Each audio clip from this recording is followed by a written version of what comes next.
guys, welcome to Holland, welcome to my modeling bench. This is a video with a couple of reasons. First of all, it's an announcement for joining the Matchbox community build held by Aaron Newlands, which will start on the 1st of March and it will run until the 31st of December this year.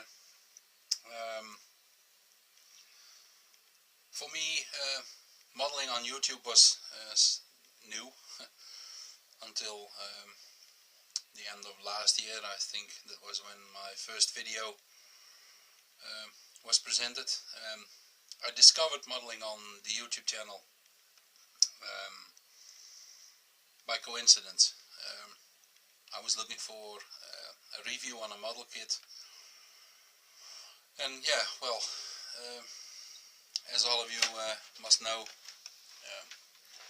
then things take a turn for the worse, and before you know it, you're hooked on everything model related and held on YouTube or presented on YouTube. Before I discovered YouTube, of course I did some modeling, and I posted some of my progress on a couple of fora. First of all, the IPMS forum in Holland, which was one that I always posted my progress on models on, and I followed a lot of the other guys out there. On YouTube I started doing a small video which was entirely made up of pictures, and then I thought, well, looking at all you guys do what you do, and some of you do it so unbelievably professionally, it scared the heck out of me. So I thought I can never meet that. I can't do such great stuff. I can't make such good videos. And the first poster, or the first one I discovered on YouTube, is Robert A, who posted under the two names Rob Basic Modeling. You all know him. Or Robert A Basic Modeling.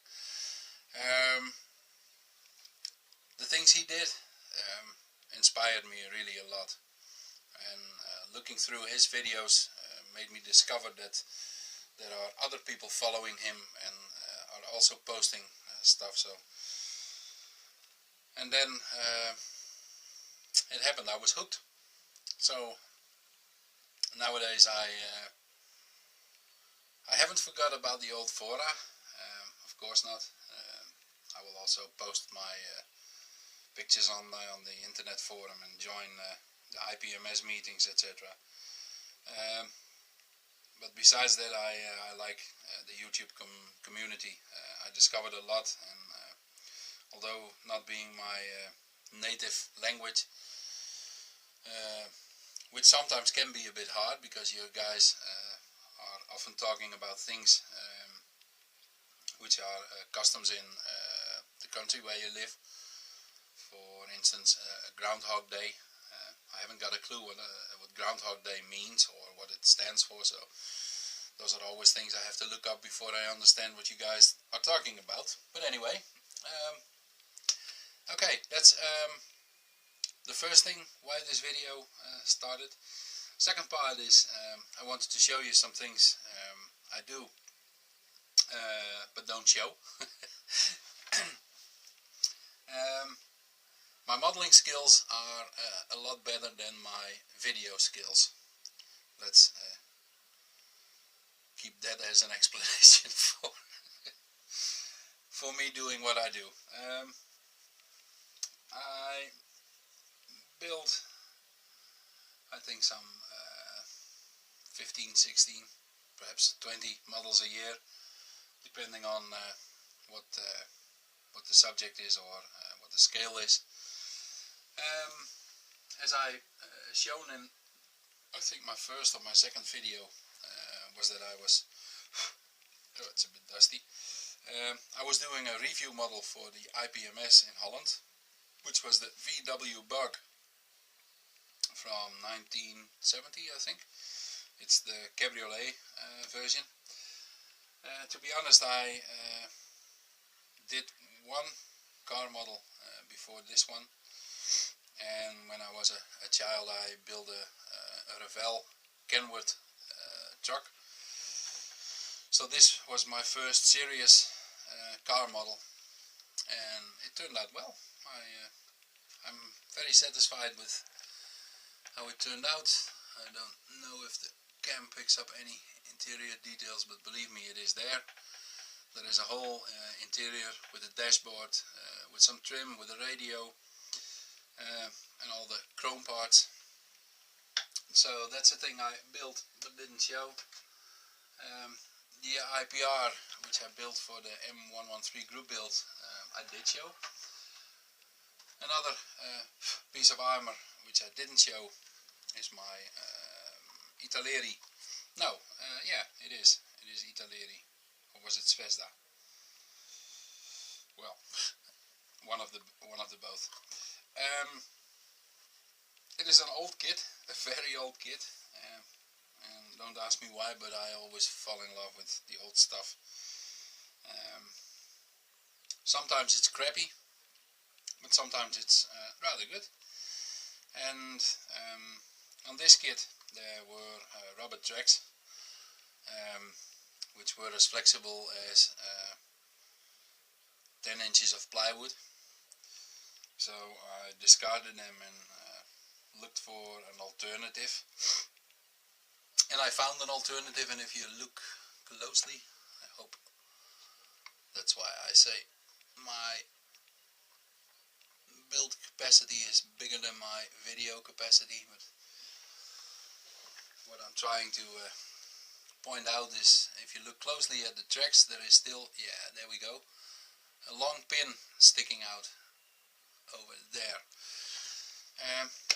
These tracks are completely made up of single pieces, which you have to stick together and put a little brass rod in it. My patience let me do this side, and my need to hurry up made me not want to do that one, so that will come at a later date.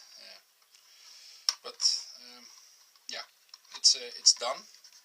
So as soon as the tracks are done, I'm gonna spray paint it and try to give the weathered look as I did on the YPR. So fingers crossed on that. I'll show you the other car models I built, and what a dust. These two were a competition in Holland. The IPMS on the forum, on the IPMS forum in Holland, there was a competition last year during the Le Mans race. And as you all know, Le Mans lasts for 24 hours. So our goal was, during those 24 hours we shouldn't sleep, but we should build. And each of us should build at home and post their progress on the forum.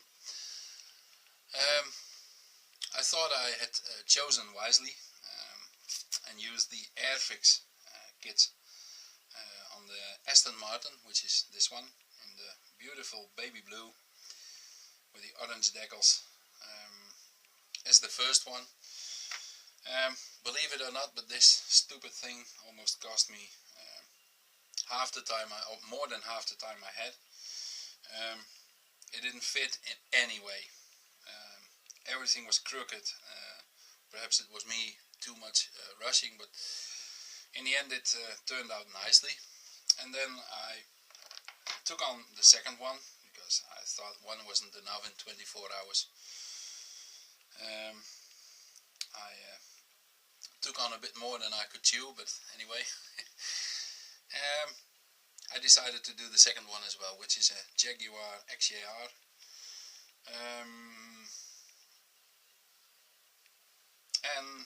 this one literally fell together.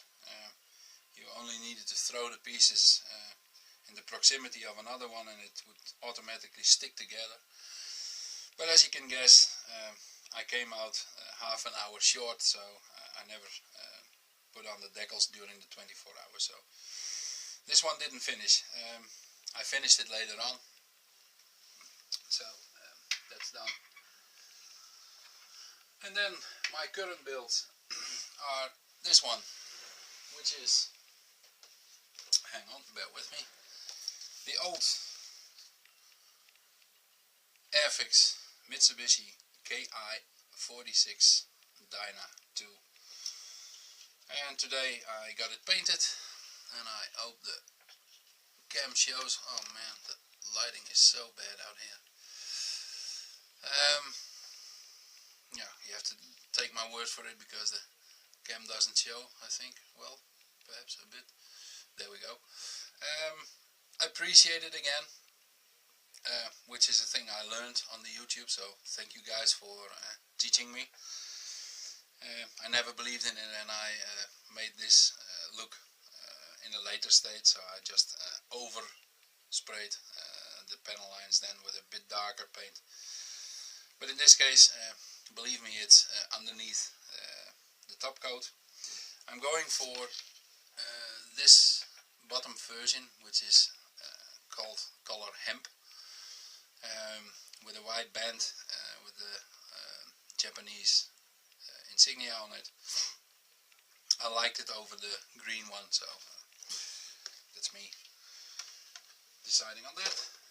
The other thing I'm currently doing, and here is a proof that I can appreciate, although not as good as a lot of you guys, but again, still learning, which will be this. And this is the ME 410A1 Messerschmitt. I left the nose off because there should be some glazing in it. Again, a bit older kit. This is the Italeri kit as well. Revel did this one as well. There is a bit of an interior. I thought it was, well, it was sufficient for this scale. Or was it me being taking the easy route? Anyway, only thing I added were seat belts made from small strips of tape, and I added some boxes and some other rumbling arounds. Proof that I'm appreciating, so you have to take my word on the Airfix one, but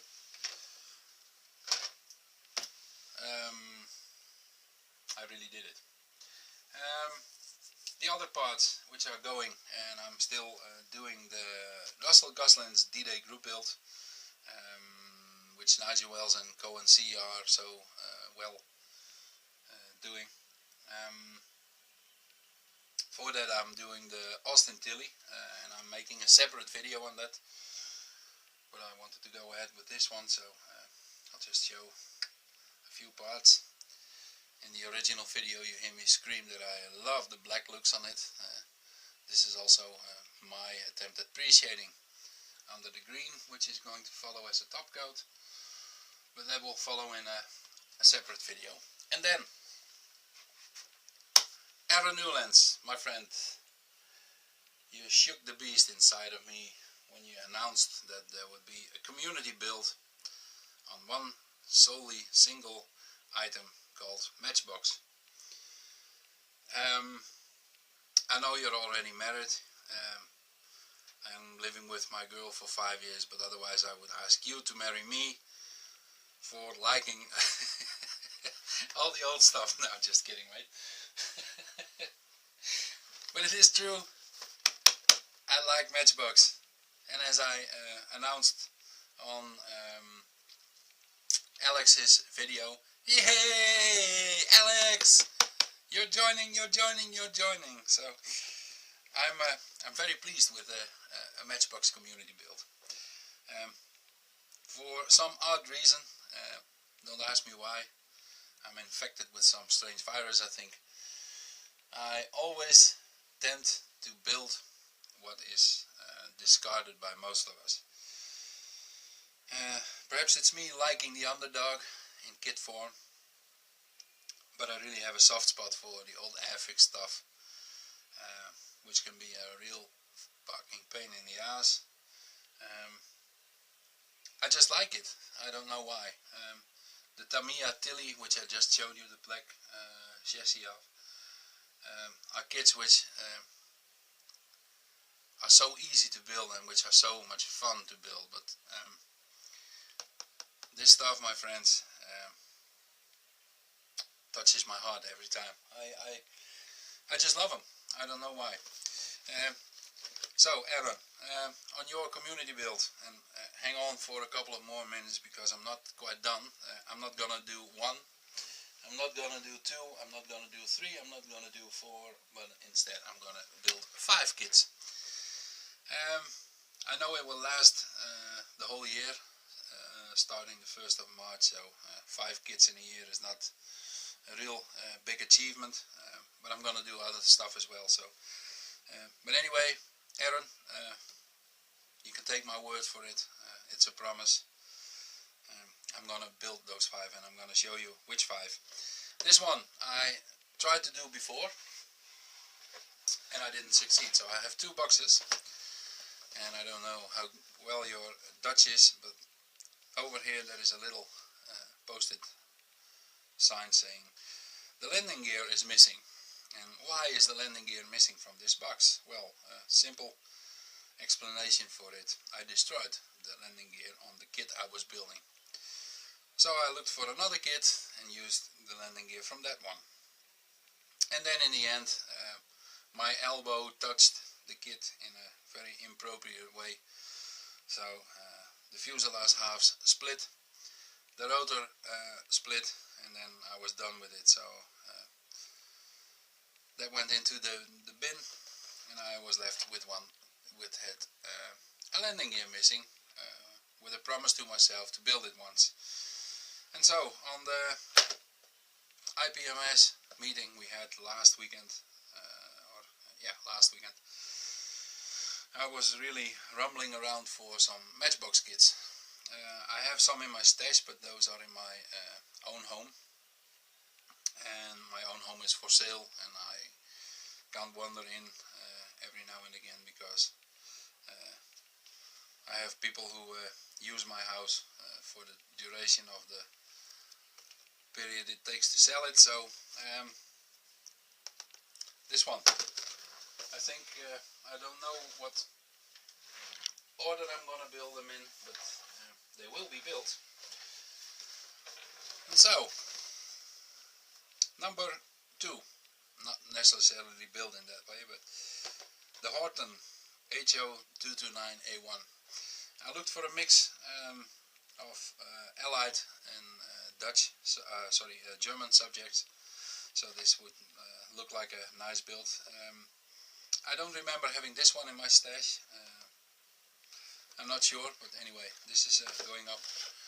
And then looking at the nice example Alex from Chris and Alex Modeling, Chris from Chris and Alex Modeling said on the P38 from Matchbox, from Airfix. I definitely needed a P38 in my build, so in the community group build, this one is going up for sure. As you all know, some of the Matchbox stuff comes in multi-colors. This one doesn't, it's only a silver kind of plastic. And if you look close, as everybody knows, the panel lines are like trenches. But as Bugs Bunny would say, "Nah, who cares?" I love them.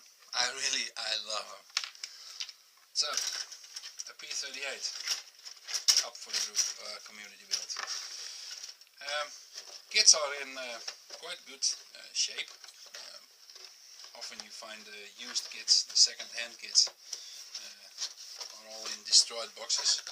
These two were sealed, so completely new. Perhaps you want to know what I paid for them.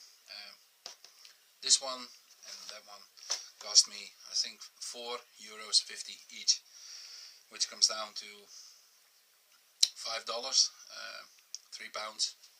somewhere in that region. And then the second to last, the Vickers Wellesley Mark 1, up for the group build, community build. And this one, as you can see, is in, I'm not gonna open the box completely because everything will fall out. All parts are separated from the sprues. There is a light brown sprue, a black sprue and a green sprue. In my humble opinion, this is a good first try on the U2 plane because this thing has wings which never end. Huge wings. So I need to put up a new shell for it when it's done. And then the last one up for the community build. Hey, listen, I can say it in one go. This one, the Heinkel HE115, which is a float plane, and I have a soft spot for old stuff, for crappy stuff, and for float plane stuff. Don't ask me why. I'm just I have a serious illness on that, and I'm being treated for it. Nah, just kidding. If you look on the box, also in multicolors, a 3-color kit, as the box states, and this is the box type with has a little window in it. And the way it was originally packed, the instruction sheet was on the other side, so you could look into it. You can build this thing in 3 versions, all 3 with a, sorry, the cam didn't show it, all 3 with a kind of splinter camo on it. This is a color scheme you don't often see, which is in a sort of faded green white kind of color with green overlapping it. This is in green and a bit of brownish color. But to be honest, I really like this version because it has yellow wingtips. And in my deformation, which I'm treated for, I always get a pill which acts as a countermeasure for yellow wingtips. And until the medications take their full turn on me, I think I'm gonna go for that one. So 1, 2, 3, 4, 5 kids. Aaron, thanks for organizing this community build. I'm thrilled to death. You must have heard on my voice by now. And then I wanted to show you one last thing and ask you for some advice. All you great modelers out there, all you great armor builders, you must be able to help me out with my sortie on this one. This is an Italeri kit as well, again an oldie but a goodie. This is the Italeri Steyr RSO. An RSO, this is for you Hamilcar and you Panzerschmied. Steyr RSO means Raupenschlepper Ost. Yeah. Raupenschlepper Ost, and freely translated it means caterpillar tow truck or tracked tow truck. Correct me if I'm wrong, Hamilcar. Michael, sorry. I always loved the looks on this kit, and finally I found an oldie. Paid not that much for it, so I thought I'm gonna build it. And what I received in the box, I think a year, 1.5 years ago, I started building it. Build is quite good. I painted it in my favorite type of camo, the 3 colored ones. I didn't pre-shade, so this I will have to post-shade. It is quite a nice kit, and if you are careful with your glue, you can spin the wheels, which is always nice, I think. And in the end I came to the tracks and looked at the tracks and I cried. How the should I make something of this? First of all, it doesn't fit. Second of all, it doesn't fit. Third of all, it doesn't fit. And I think they don't fit. The kit has to be made out of stainless steel if you want to glue this one onto it. This has so much tension in it, and it's rubbery. There are no glues on this planet which stick to it, so you have to melt the plastic, which doesn't work. So I've thrown them away. Oh no, I didn't. I kept them. I was in the knowledge that Italeri made the kit, but Revel also did the same kit. So I thought perhaps I could send an email to Revel asking their customer service, "Dear sir, my tracks are twisted beyond repair. Is there any way of you sending me some alternatives?" And I received a nice reply. Your question is being looked at, and as soon as we have an answer we will send you a reply. They never send me a reply, but knowing Revel, their customer service is good, or at least in Holland it is superb.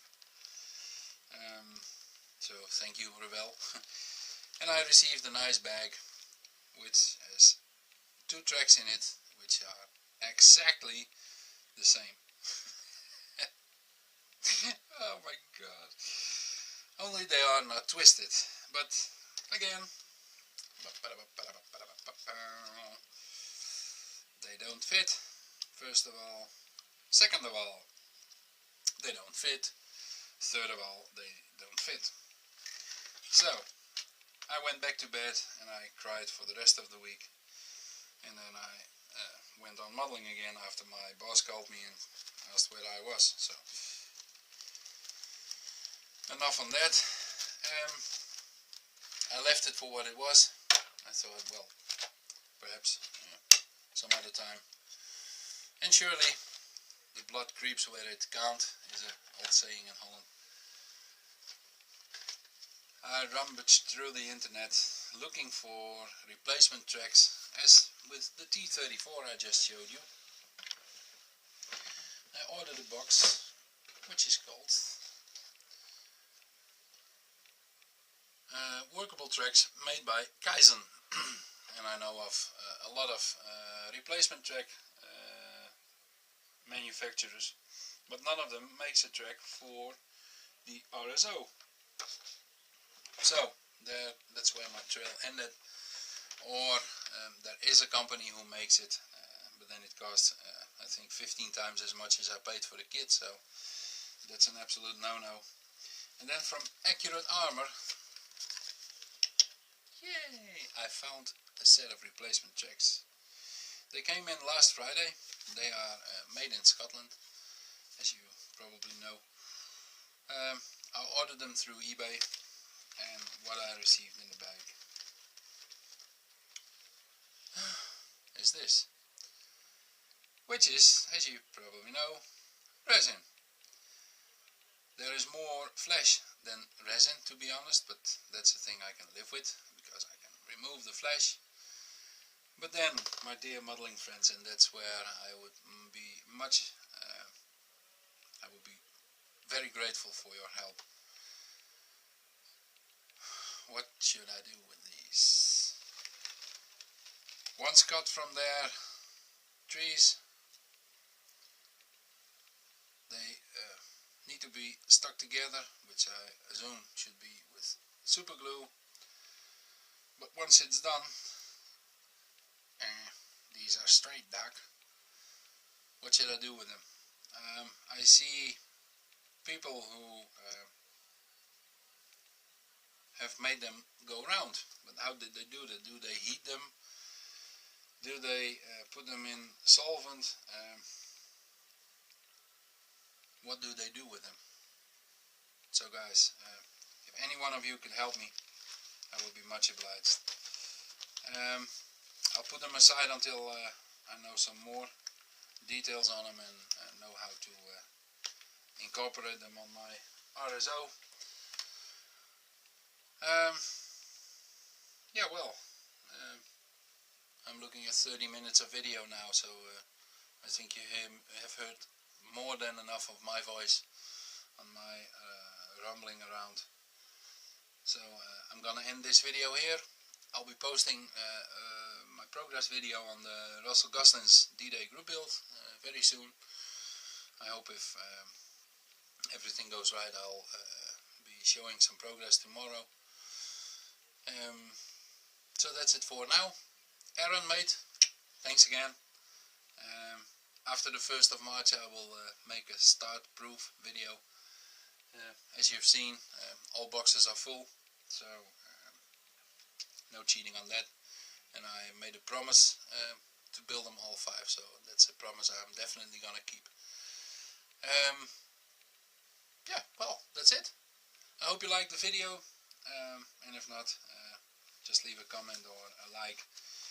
Tell your friends to like my channel, and otherwise it's okay.